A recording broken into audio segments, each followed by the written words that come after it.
বন্ধুরা সবাই কেমন আছো? সম্পার রান্নাঘরে সবাইকে স্বাগত। আজকে আমি বানিয়েছি গাজরের হালুয়া। কিভাবে বানিয়েছি সেটাই আপনাদেরকে দেখাবো। তার জন্য গাজরটাকে ধুয়ে খোসা ছাড়িয়ে গ্রেট করে নিচ্ছি।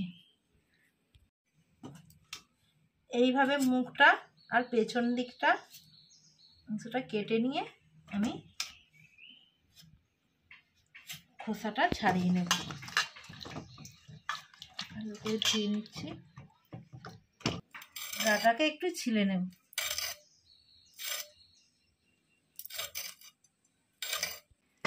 সব গাজরগুলো ছাড়িয়ে নিয়েছি। এবার আমি এই গ্রেটারের সাহায্যে গ্রেট করে নেব। এই দিকটাতে করলে খুব ছোট ছোট এই রকম সাইজের হচ্ছে, ওই জন্য আমি এই বড়টার সাহায্যে গ্রেট করে নেব।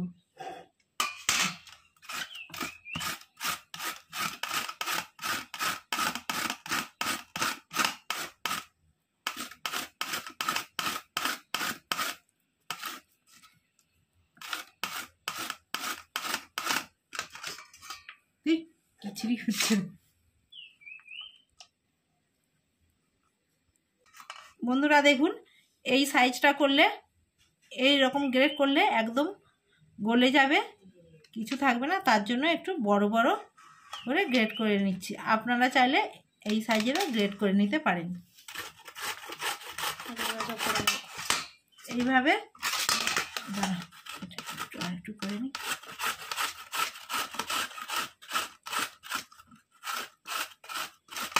এইভাবে সব গ্রেট করে নেব। এটাকে গ্রেট করে নিয়েছি। এবার আমি হালুয়া তৈরি করে নেব।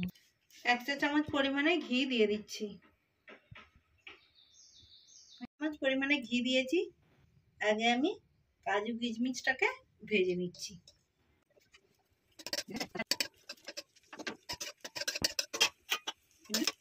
আগে আমি কাজু কিশমিশটাকে প্রথমে ভেজে নিয়েছি। এবার আমি তুলে নিচ্ছি। একটা তেজপাতা দিয়ে দিচ্ছি।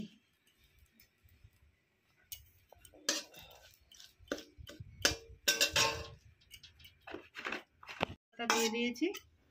এবার আমি গ্রেট করা গাজর দিয়ে দিচ্ছি। এটা করে গাজরটাকে নেড়ে নিয়েছি। এবার আমি দুধটা আগে থেকে, গরুর দুধটা আগে থেকে জাল করে রেখেছিলাম। এবার আমি দিয়ে দিচ্ছি।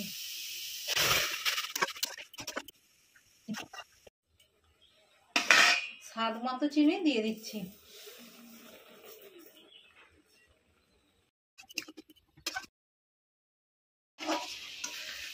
বন্ধুরা দেখুন, গাজরের হালুয়াটা নেড়ে নেড়ে এভাবে শুকিয়ে নিয়েছি। এবার আমি নামিয়ে নিচ্ছি। গাজরের হালুয়াটা হয়ে গেছে। এবার আমি নামিয়ে নিচ্ছি।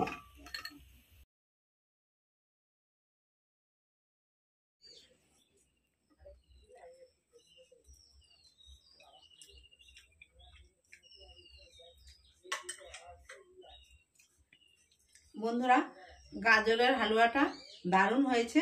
আপনারাও বাড়িতে এই রেসিপিটা ট্রাই করবেন। আমার ভিডিও যদি আপনাদের ভালো লেগে থাকে, বেশি বেশি করে লাইক, কমেন্ট এবং সাবস্ক্রাইব করে আমার পাশে থাকবে।